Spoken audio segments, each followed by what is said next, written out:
Nació hoy en la mañana, ¿verdad?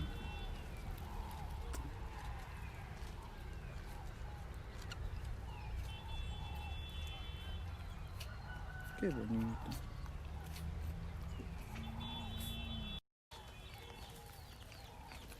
¿No vienen a saludar?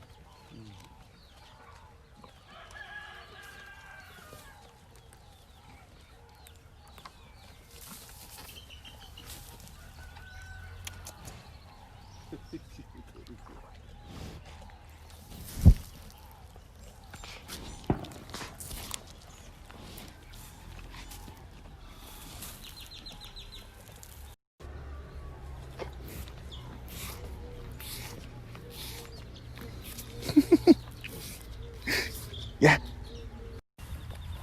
Esa también ya va a tener como en mayo, junio, ya va a tener su becerra.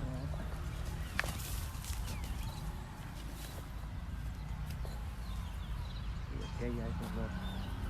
Y el becerrito es este. Mira, ahí está el chiquitito.